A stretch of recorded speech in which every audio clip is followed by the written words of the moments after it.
Are you having a hard time figuring out what to get Dad for Father's Day? You should check out Row 1 Brand's Vintage Pictorum Gallery. They have America's best sports art. With over 7,200 historic sports prints, you're assured to find something unique for Dad this Father's Day. Instead of a boring old tie, get him a historic baseball photo taken by Henry High Sandom at the historic Polo Grounds Stadium in New York City during the 1894 Temple Cup. Or, if he's an NFL buff, check out the 1963 vintage NFL poster. These are so good looking that you'll be amazed how they turn out. Shop now at sportshistorynetwork.com/row1 and save 15% off your order. Welcome back to Basketball History 101. This is Rick Loayza in studio with my producer and editor, Jacob Loayza. How you doing today, Jacob? Good. How are you, Dad? I'm doing very well, thank you. So today we're going to talk about a guy named Jerry Colangelo. That's right. Now, this guy wasn't a player in the NBA. No, he never played, although he did coach very briefly. He was a general manager, a scout, and an owner. So how did a guy like this, it's not, publicly well known, make it into the Hall of Fame? Well, a lot of it had to do with just his contributions overall to the game of basketball. Like I said, he spent a full career working in the NBA, some for the Bulls, mostly for the Suns. But the big thing that he really did, in my opinion, is his contributions to the American national team, so our Olympic team, and how they go to the Olympics and trying to craft and build a team that could win the gold medal consistently. So how did he get into basketball in the first place? Well, he actually was a basketball player. He played college basketball at the University of Illinois and was a really, really good player. I talk about this a little bit in the episode, but if he were playing today, he would have played in the NBA because the NBA is bigger and it has more teams. Back then, when he was coming out of college, the NBA only had 8 teams. Oh, wow. So there was only a few rookies made the NBA. Only about 16 rookies made the NBA every year, and he wasn't in that top 16. Today, almost 70 rookies a year go to the NBA, so he would have been one of the 70 best players. But back then, it was really only 16 spots for rookies, and he didn't quite make the cut. But then he still made it into the Hall of Fame anyway. He still made it into the Hall of Fame anyway without actually playing professional basketball, so that's quite an accomplishment for him. That's amazing. Well, let's get into the episode then. All right, sounds good.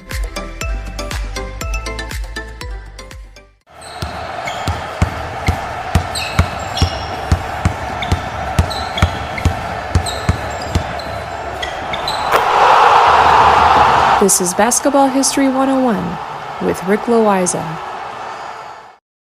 Welcome back to Basketball History 101, part of the Sports History Network. I am your host, Rick Loayza. This is the podcast where we bring to life some of the forgotten stories from basketball history. And today, we're going to talk about a man who has had an incredible contribution to American basketball over the last several decades. And he's done most of his work behind the scenes. He's probably the quietest Hall of Famer you've ever heard of. He's not flashy. He doesn't bring attention to himself.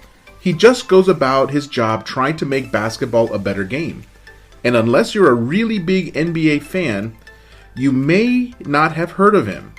His name is Jerry Colangelo. He was born on November 20th, 1939 in Chicago Heights, Illinois, where he was also raised. Chicago Heights was a working-class suburb of Chicago. He was raised in a place full of good, hard-working families. He came from humble means, and sports were a big part of his life. He played both basketball and baseball at Bloom Township High School. He excelled in both sports, but thought that any future that he might have as an athlete was going to be in basketball, and he earned a college scholarship to play basketball. He was originally committed to attend the University of Kansas, where he was going to be teammates with Wilt Chamberlain. But when Chamberlain decided to leave school a year early, Colangelo decided that transferring to another school would be a better option. I probably would have done the same thing. So he transferred to the University of Illinois, which was much closer to his home, and he had a very successful career with the Fighting Illini as he was named All Big Ten Conference, and he was the captain of the team in his final year. However, his talent wasn't quite where it needed to be to play in the NBA, and he knew it. The NBA was a lot harder to make back then. There were only 8 teams, and each team typically carried only 10 or 11 players. That means that there were only around 85 spots in the entire NBA, and he wasn't quite good enough to grab one of those spots. Now compare that to today, where there are 30 teams, and each team carries 16 or 17 players, meaning that today there are around 500 spots in the NBA. If he had played today, he would have definitely found a spot in the league. So since he could not make the NBA, he went into business in his hometown of Chicago, but never strayed far from the game.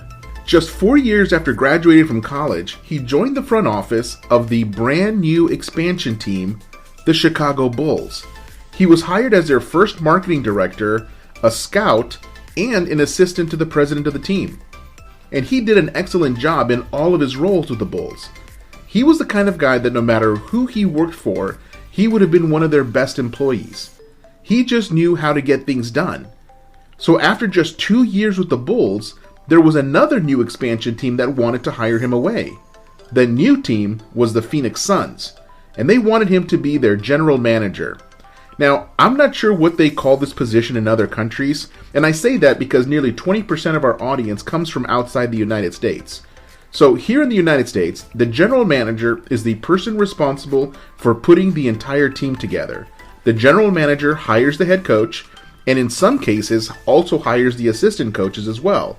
The general manager is also responsible for picking and signing all of the players. He or she is, in fact, the architect of the team. So Colangelo is the general manager or GM of this brand new team. He hadn't even turned 30 years old and was by far the youngest person in the league to hold that position. But he begins his work in building his new team in Arizona. For a brief period in the early 1970s, he names himself as the coach of the team, and he served in that role for only a year and a half, winning approximately half his games. He then decided that he could make a bigger contribution to the team as the full-time general manager, and in that capacity, he did a great job. In just their 8th season as a team in the NBA, they made it all the way to the finals, where they lost to the Boston Celtics in 1976. And that was quite an accomplishment because of what happened 7 years earlier in 1969. Now, this is a good story. At the end of their very first season, the Phoenix Suns were tied for the worst record in the NBA, which is not unusual for a first-year team. But since there was a tie for the worst record, there had to be a coin flip to see which of the two teams would get to pick first in the upcoming draft. The coin flip was between Colangelo's Phoenix Suns and the Milwaukee Bucks, who had also just finished their first year in the league. The best player coming out of college that year was Kareem Abdul-Jabbar. Now, he was still known as Lou Alcindor at the time, but for the purposes of this story, I'll refer to him as Kareem. So the coin flip was really to see who would get Kareem, and everybody knew it. There was nobody else coming out of college who was even close to the skill level of Abdul-Jabbar. Some of you may already know how this comes out, but the coin was flipped, and Milwaukee wins the coin flip. They drafted Kareem, and 2 years later, in only their 3rd year of existence, they won the 1971 NBA championship, led by Kareem and Oscar Robertson, who they signed a year earlier. Phoenix drafted Neil Walk. Do you remember Neil Walk? Yeah, neither do I. I had to look him up. He only played for Phoenix for 5 years before he was traded away to the New Orleans Jazz. He only played 8 years total in the NBA and had a career scoring average of 12 points per game. Not exactly Kareem standards. I'm sure that Colangelo wishes that he could do that coin flip again. If they had been able to draft Kareem, the history of the Phoenix Suns would have been completely different. But even as it is, he still made the finals in 1976, as I had previously mentioned. And that is an incredible accomplishment. But eventually, Colangelo began to get a little frustrated with the owners of the team as he felt he wasn't getting the support he needed to put together a consistently good team. So he puts together a group of investors to buy the Phoenix Suns so that he could be the person at the very top of the organization. And that's how he got into ownership in the NBA. They started to get better through the 1980s, and in 1992, he made the trade that would bring Charles Barkley to the Phoenix Suns. With Sir Charles, they made their second trip to the finals in 1993 when Charles Barkley led the way. But today, the Phoenix Suns are still looking for that first NBA championship. Back in 93, it was the Chicago Bulls completing their first three-peat. With the Suns, Colangelo won the Executive of the Year award 4 times, which is still a record. But running the Suns wasn't enough. In 2005, he took over as the managing director of USA Basketball, which is the organization behind the United States national basketball team. And this is a whole story by itself, and I'll share that story right after this. This podcast is part of the Sports History Network, your headquarters for the yesteryear of your favorite sport. You can learn more at sportshistorynetwork.com.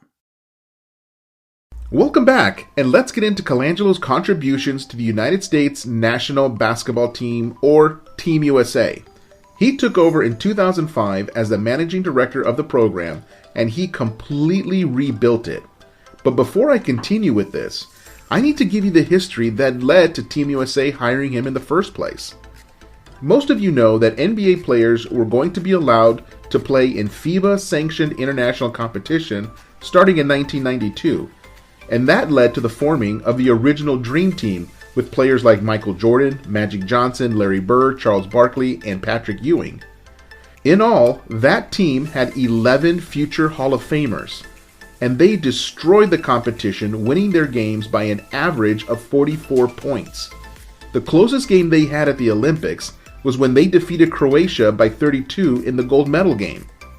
And this led to many countries inviting American coaches to come over and show them the American way of playing basketball. These American coaches, mostly from college and a few from the NBA, were putting on instructional clinics for international coaches, showing them different options for the fast break and how to play the game at a faster pace, meaning that they would need to get better at the transition game. And this led directly to more and more international players making it to the NBA. At the 1992 Olympics, there were only a handful of NBA players playing on other teams. There was Detlef Schrempf for Germany, Sarunas Marciulionis for Lithuania, and then there was Drazen Petrovic and Dino Raja for Croatia. And I think that was it. But that would change. 4 years later, in 1996, at the Atlanta Olympic Games, the American team won their games by an average of 32 points. That means that the rest of the world was starting to catch up.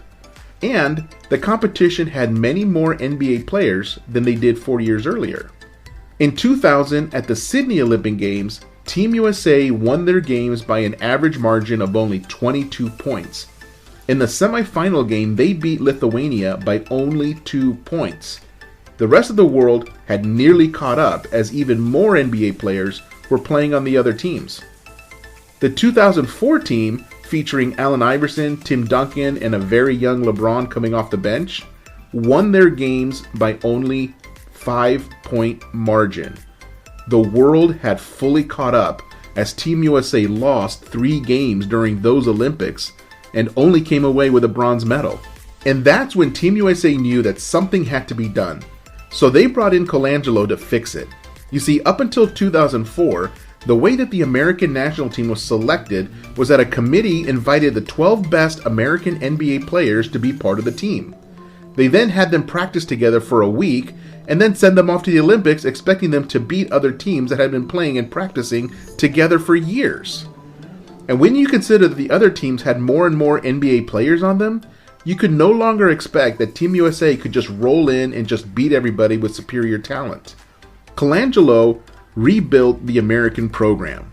First, he decided that he needed to name a permanent coach for the national team.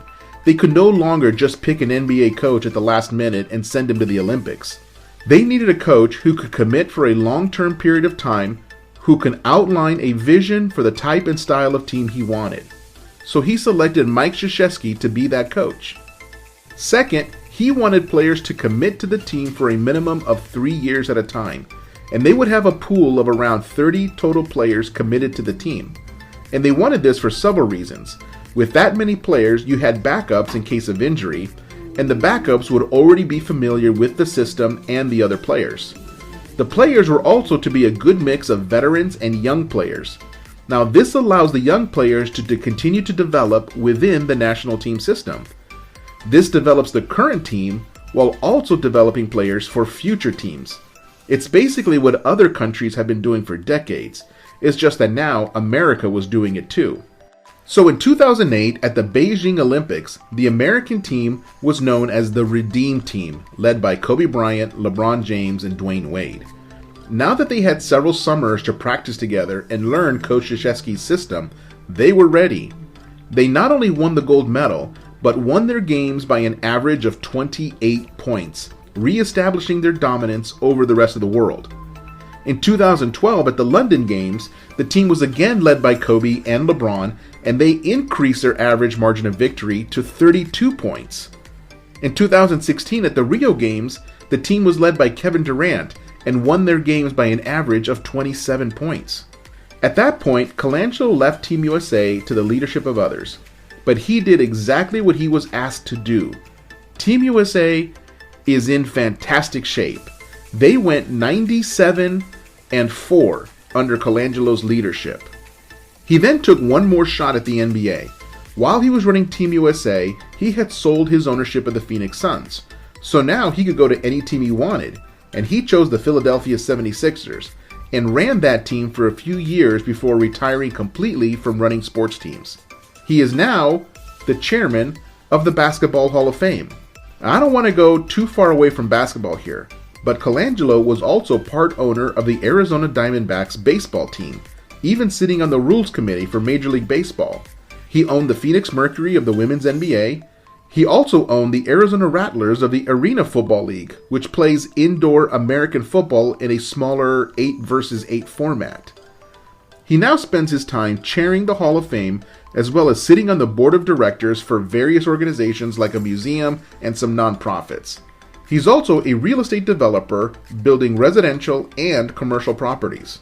When you consider all of his contributions to the game of basketball, it is easy to see why he was inducted into the Hall of Fame in 2004 as a contributor.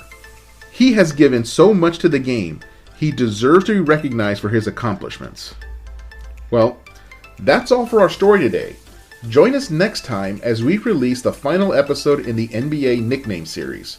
We will go through the Central Division and find out how the following teams got their nicknames: the Chicago Bulls, the Indiana Pacers, the Detroit Pistons, the Cleveland Cavaliers, and the Milwaukee Bucks. That's next time on Basketball History 101, part of the Sports History Network. Go to sportshistorynetwork.com to find out more about this and other sports history podcasts. If you like what you hear, please hit that subscribe button wherever you get your podcasts, and check out our page on Facebook. It's called Basketball History 101 Podcast. There you will find shorter historical posts, as well as comments and discussion starters on today's game. I'll also announce there when new episodes come out. I want to thank my producer and editor, Jacob Loayza. Join us each week as we continue to mine the history of basketball for more great stories from the past. And don't forget to check out sportshistorynetwork.com for more information on my podcast and the rest of the podcasts on our network. Take care, and see you soon.